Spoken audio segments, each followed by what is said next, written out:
Okay, so I have 2 or 3 more rankings to do. I have 3 in here with me right now. We have 2 more superhero rankings, and then my bottom 25 least favorite horror movies. And hopefully last place isn't all that much of a surprise because it's gotten last before.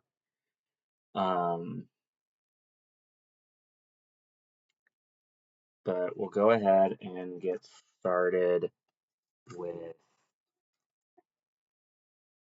this portion here. We'll be talking about these titles, and this is another one of those like top favorite type things. So even one in last place, I still enjoy it. Speaking of, last place is X-Men Origins Wolverine. I liked a couple of the things they were going for. I liked how Sabretooth and Wolverine were brothers, had a falling out. I initially liked Slade Wilson, or no, Wade Wilson, Deadpool being in there. The only problem I have is that they stitched his mouth shut. I thought the teleportation was cool. I thought the laser vision was cool, how he could actually control it, unlike Cyclops. So they had a couple of cool ideas for Deadpool in this. The claws looked a little cartoony and fake, as opposed to the original X-Men trilogy that we'll get to in just a few minutes. But yeah, this is in 25th place. Then we have Ghost Rider Spirit of Vengeance in 24th place. And it's not necessarily a bad movie. It just feels like a sequel and a remake at the same time.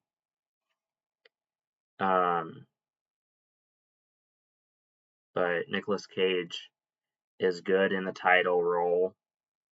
I like the flamethrower pea type joke. Seems on brand for a Nicolas Cage thing to do something silly like that. In 23rd place, we have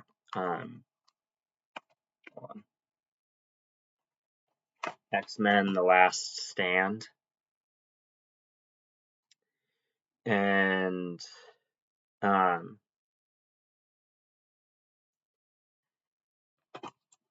this movie did the Dark Phoenix storyline better than Dark Phoenix did. Dark Phoenix will actually be in my next video. And they have a cool sequence with a semi-truck where Magneto crushes some other cars to get them out of the way, and breaks in to rescue Mystique and build his team.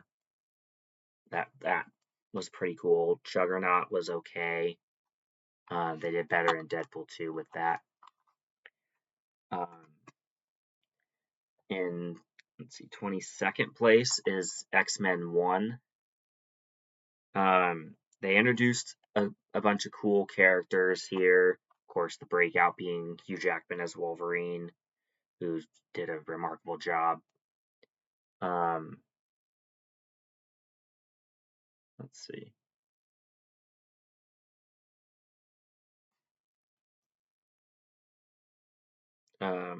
Magneto and Charles have a believable friendship, where you can feel like they care about each other, but they're also enemies type situation there.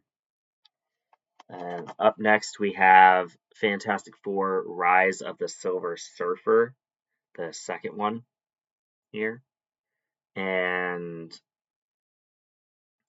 it was going really well until they revealed Galactus to be a storm cloud. That was just dumb on their part. So that kind of soured a lot of people on Rise of the Silver Surfer. And it is pretty annoying that they did that. Now we have the proper Galactus in the MCU with Fantastic Four First Steps, where he's this giant hulking beast type creature. We'll come back to this case momentarily, but first, let's see, that was 4, 5, 4, 3, 2. In 20th place, we have X-Men 2, X-Men United.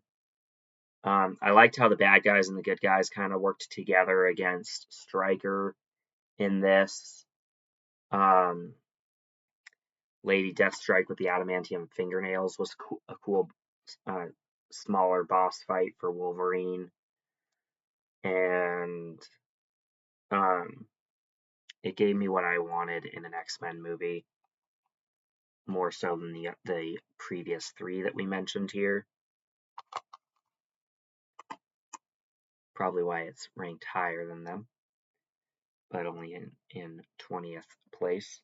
In 19th place, we have X-Men, the animated series, and we're talking about the entire series. This is just volume 4 or season 4, but we're talking about the entire show. And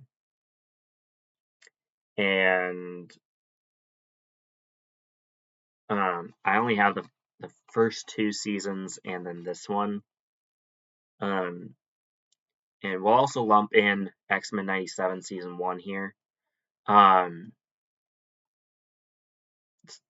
Both of those 2 shows are the definitive animated X-Men stuff. Days of Future Past is also what I think of when I think of good X-Men content. Same with the Wolverine. In 18th place, we have Captain Marvel. I'm nicer on this movie than a lot of people are, because when I went to go see this in theaters, I got to meet my biological father and stepmom at the same time. So it holds a special place on a very personal level for me. And I need to fix how this looks for just a second.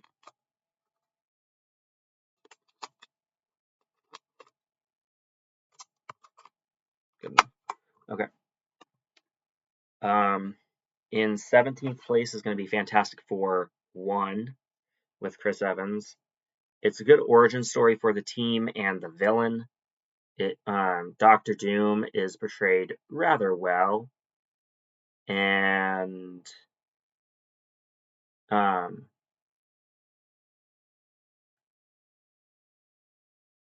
yeah, makes for a good movie.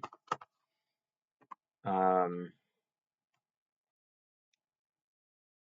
see. In 17th place, we have Superman Doomsday. This plays with the idea of the Death of Superman comic line, and where Superman dies and then comes back at the end, I believe.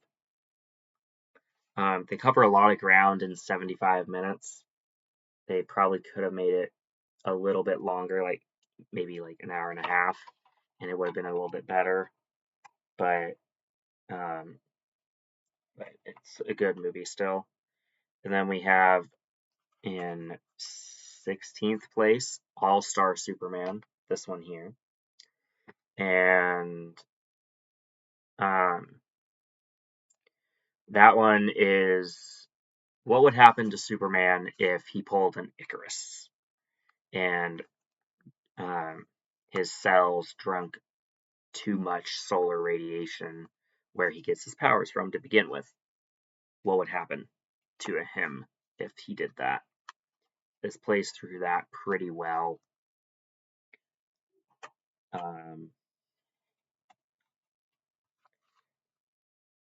Let's see, that was, I think, 16th place. So in 15th, I think. Let's see. 14, 13, 12, 11, 10, 9, 8, 7, 6, 5, 4, 3. No. 25, 24, 23, 22, 20, 21, 19, 18, 17, 16. In 15th place, we have The Death of Superman, which is kind of a rehash from Doomsday, but it has more of the Justice League members in it. And once again, Superman dies, but he doesn't come back in the end of this one. He comes back in near the end of the next one, which is Reign of the Supermen, where these four individuals on the case here try and fill the shoes of the presumed dead Superman. And one of them is a robot from the Fortress of Solitude. That's the one with the yellow visor right here. This guy. One of them is a cyborg, as you can tell right here. One is a LexCorp clone, and this guy is some guy in a basically Iron Man suit. But it was pretty interesting the way or how they explained this. And let's see.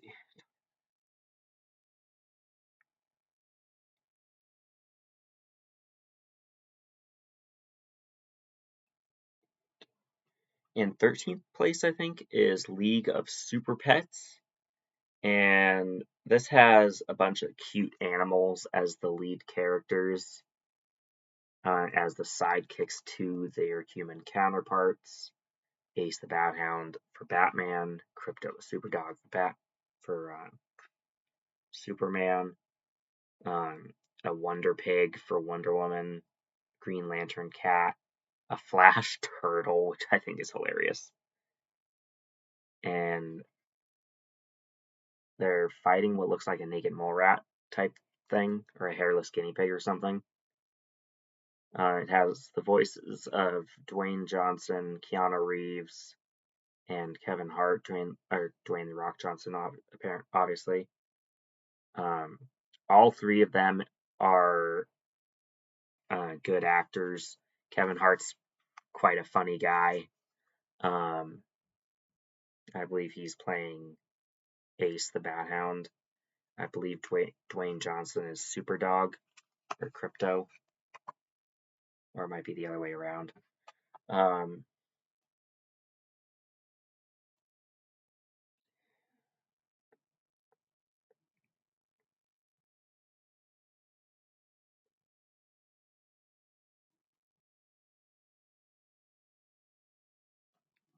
In 12th place is the Lego Movie Part 2, or the second part here. It built on everything that was introduced in the original movie, sort of. Took it to kind of outer space, where it was actually the boy from the end of the first movie, his sister's room. Introduced a bunch of different characters like Rex Dangervest here, and General Mayhem here, as well as Queen Whatever Wanabe, who looks like a horse or a unicorn or something there. And then it gave like a post-apocalyptic vibe in the beginning. And got memorable songs, including Not Evil and Gotham City Guys. Then in I believe 12th place we have the Lego Batman the movie, DC Superheroes Unite, and this has some exclusive footage for the film or for the movie, as well as all the cutscenes from the Lego Batman 2 video game. So if you've played the video game, you've pretty much seen this movie, just minus a few minutes here or there. Clancy Brown voices Lex Luthor.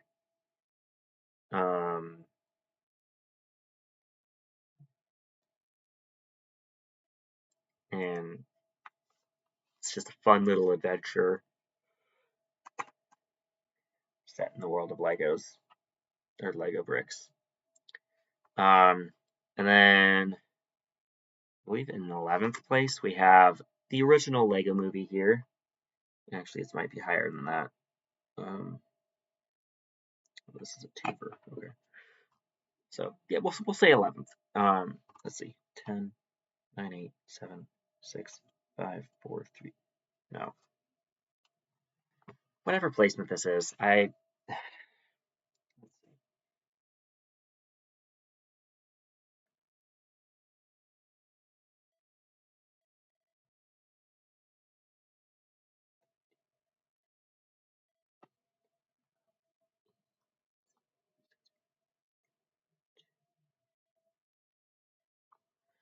whatever placement this is, I lose track of these things. I should write these down so that I know where I'm at. But anyway, the original Lego movie introduced a Lego-rific world. And yes, I did just say Lego-rific. I don't know if that's actually a word, but it's Lego and terrific. It has characters from DC in it with Superman, Wonder Woman, Green Lantern, and mostly Batman. And then we have a bunch of fun original characters like Lord Business, Wildstyle, Vitruvius, Unikitty, Metalbeard, Emmett, Benny the Spaceman, and a Lego original, not original to this, but a Lego brand original, Green Ninja. And then there's Good Cop, Bad Cop. Lots of fun characters to interact with here, and a lot of fun to be had.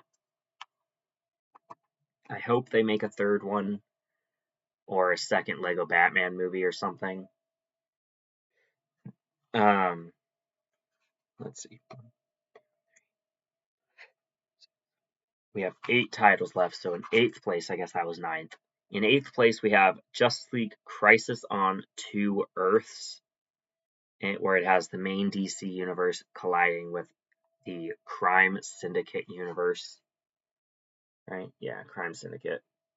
Where it's the Justice League, but they're evil instead of good. And their worlds collide. And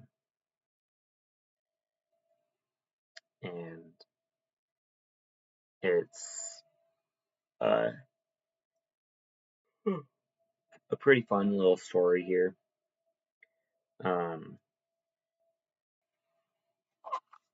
Yeah.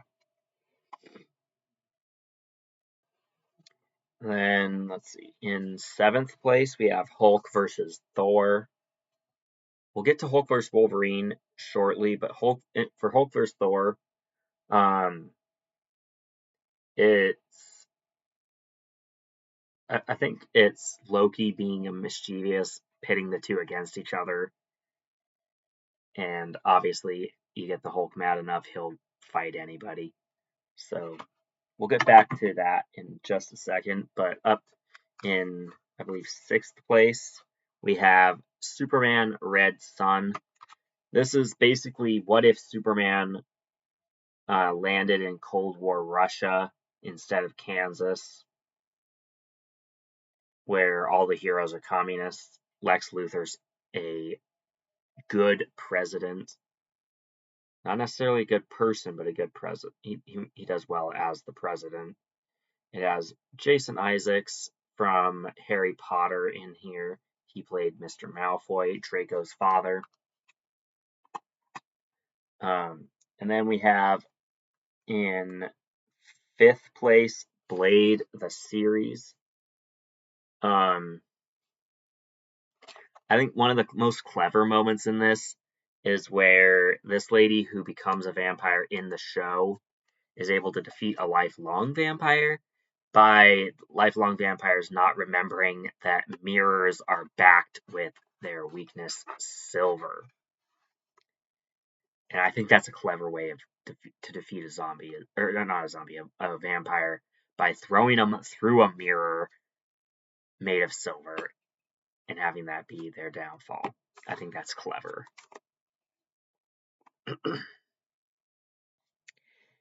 In fourth place, we have Justice League Crisis on Infinite Earths Part 1. It introduces all the different Justice League characters like it should. It doesn't dive in a whole lot into them, but it doesn't necessarily have to because they have to face the threat of the antimatter wave and anti-monitor that is trying to destroy the entire multiverse and has infinite Earths. It doesn't quite go as infinite as it should, but it is very good. Yeah. Third place is going to be Hulk vs. Wolverine, and Deadpool is also in it. And he gets his arm sliced off in like 3 different sections because Wolverine just slashes it off, and then he like puts the segments back on his arm stump and it heals back together. Surprisingly violent for a PG-13 cartoon, but lots of fun. Our runner-up is Crisis on Infinite Earths Part 2. It introduces a few more characters into the roster of people going around trying to stop the Anti-Monitor.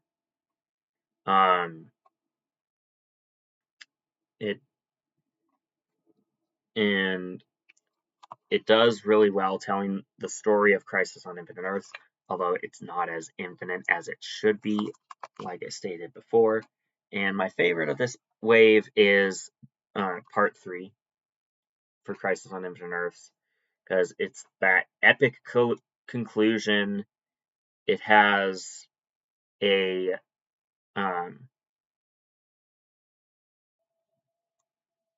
kind of a tribute to Kevin Conroy as Batman. I think he's passed away now, but it gives a tribute to him. It says, "If I'm going to go out, at least I go out being Batman." It's like channeling that Batman the Animated Series vibe. Goes out on a good note.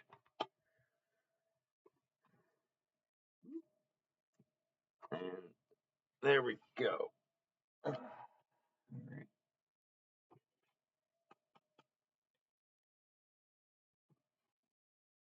It's going to be fun trying to put these all back in their position, their proper places. But I'm going to go ahead and upload this video, and then I'll be back with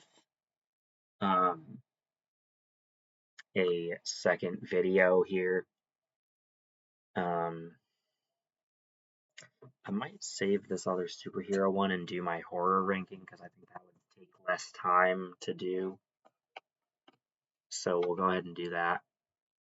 But I'll be back momentarily with that. If you like this video, don't forget to like, comment, and subscribe. That would be greatly appreciated, as well as spreading the word of my channel to your friends, people you work with, etc. And I'll catch you guys in the next one in just a few minutes.